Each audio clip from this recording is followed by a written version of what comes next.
네, 안녕하세요. 오늘 저희는 당신이 보내주신 자료 보면서요.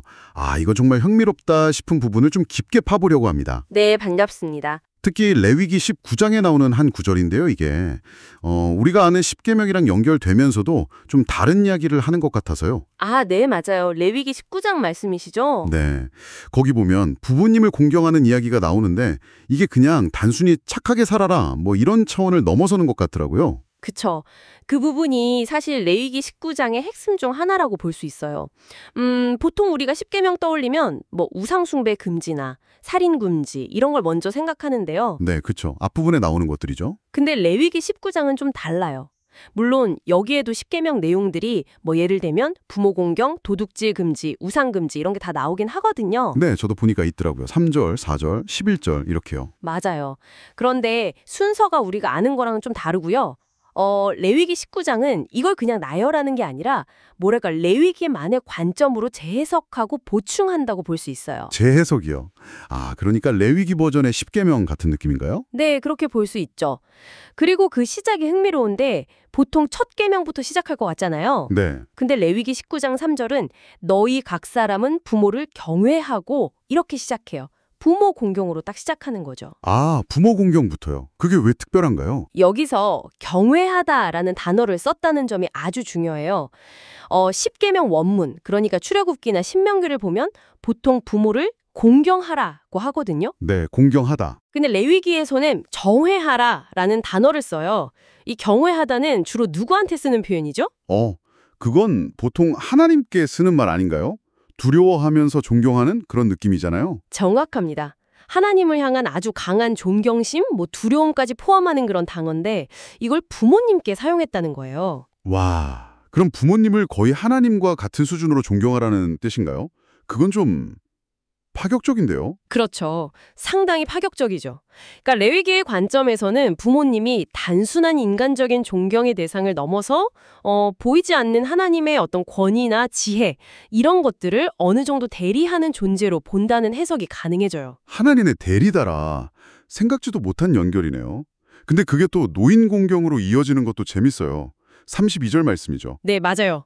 너는 센 머리 앞에서 일어서고 노인의 얼굴을 공경하며 네 하나님을 경외하라.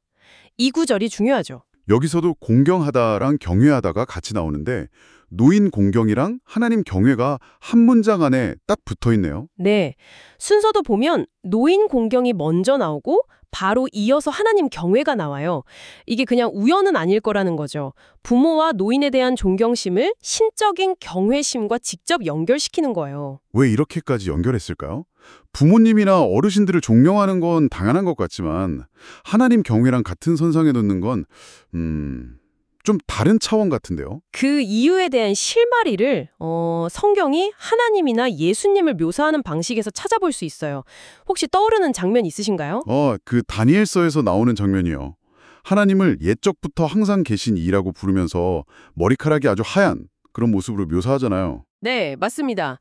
다니엘 7장 9절이죠.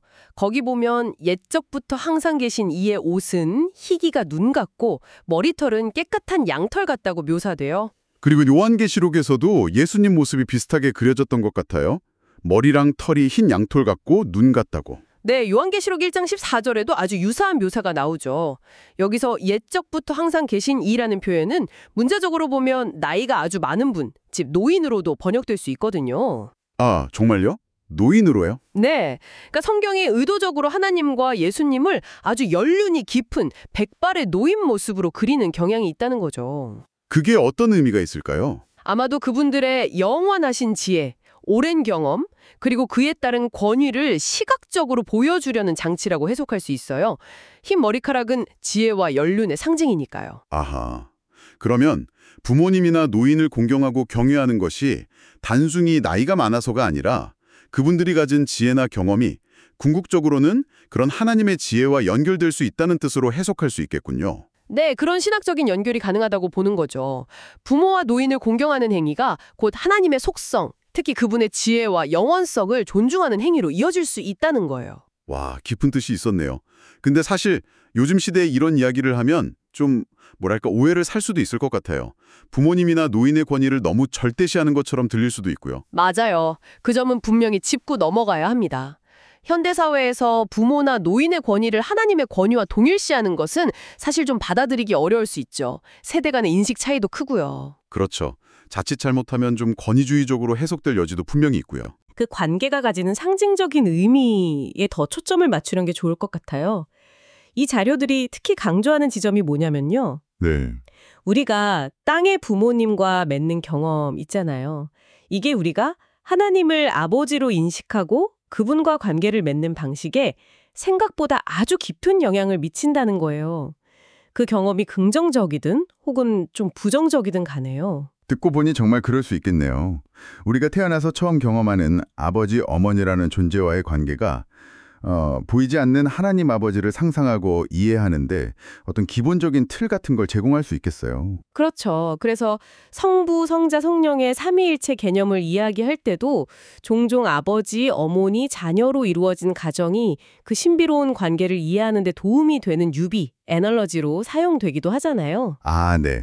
그런 비유를 들어본 적 있어요. 그만큼 우리 인간의 가정 경험이 영적인 이해에 있어서 중요하다는 걸 보여주는 거죠. 정리해보면 레위기 19장은 부모 공경이라는 어쩌면 가장 기본적인 인간관계에서 출발해서 하나님 경외라는 신앙의 가장 깊은 곳으로 우리를 안내하는 독특한 길을 보여주는 셈이네요. 네, 맞습니다.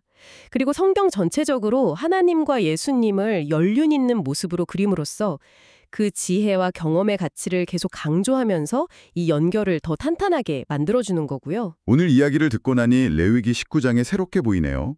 그럼 청취자분들도 한번 생각해 보시면 좋겠어요.